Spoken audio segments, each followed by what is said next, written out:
এবং প্রতীক আজকে মহামান্য সুপ্রিম কোর্ট কর্তৃক আবার বৈধতা দেবার কারণে আজকে আমাদের এই শোকরানা মিছিল।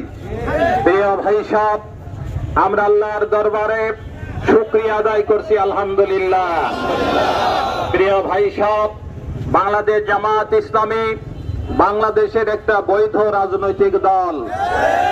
বিগত ফ্যাসিস্ট নিকৃষ্ট স্বৈরাচার শেখ হাসিনা 15-16 বছর ধরে বাংলাদেশ জামাত ইসলামীকে কথা বলতে দেয় নাই।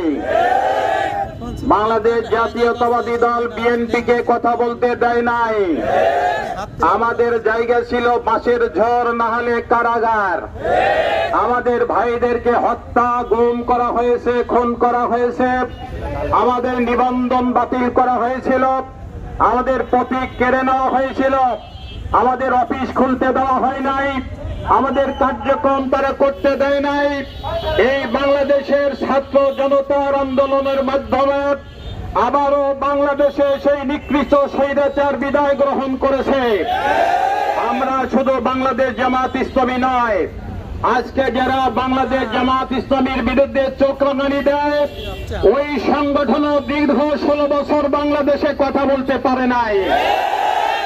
এজন্য আমরা তাদেরকে বলতে চাই, আসুন ভেদাভেদ না রেখে যদি গণতন্ত্রকে ভালোবাসেন তাহলে আসুন কাঁধে কাঁধ মিলে বাংলাদেশের গণতন্ত্র পুনরুদ্ধারের জন্য আমরা বাংলাদেশে সংগ্রাম করি।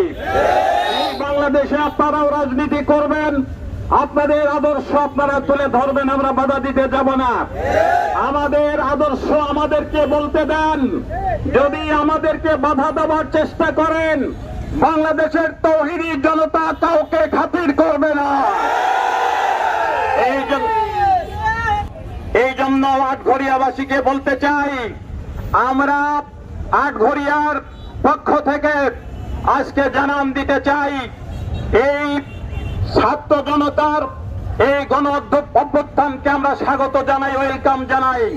যারা ছাত্র জনতার এই আন্দোলন করতে গিয়ে নিহত হয়েছেন তাদেরকে আল্লাহ তাআলা শহীদ হিসাবে কবুল করেন, এবং যারা আহত হয়েছেন আল্লাহ তাআলার কাছে দোয়া করি আল্লাহ তাআলা তাদের আশু রোগ মুক্তি দান করেন।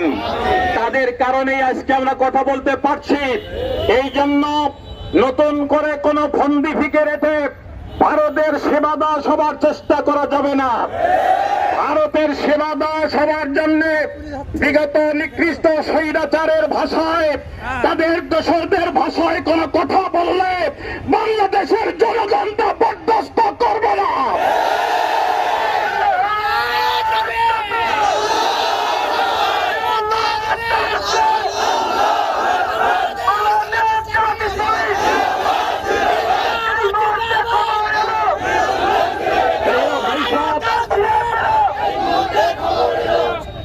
ভাই সাহেব, এই জন্য বাংলাদেশের ছাত্র জনতা, রিকশাওয়ালা, মেহনতি মানুষ বিগত স্বৈরাচারকে লাথি মেরে বাংলাদেশকে বিদায় করে দিয়েছে। তাদের জায়গা হয়েছে দিল্লিতে, মামা বাড়ি। আবার যদি কেউ বাংলাদেশে বিগত সরকারের মতোই কেউ আচরণ করে জনগণের সঙ্গে, বাংলাদেশ জামাত ইসলামীর কর্মীদের এক ফোঁটা তাজা রক্ত থাকবেও বাংলাদেশে সেটা আমরা বাস্তবায়ন হতে দেব না।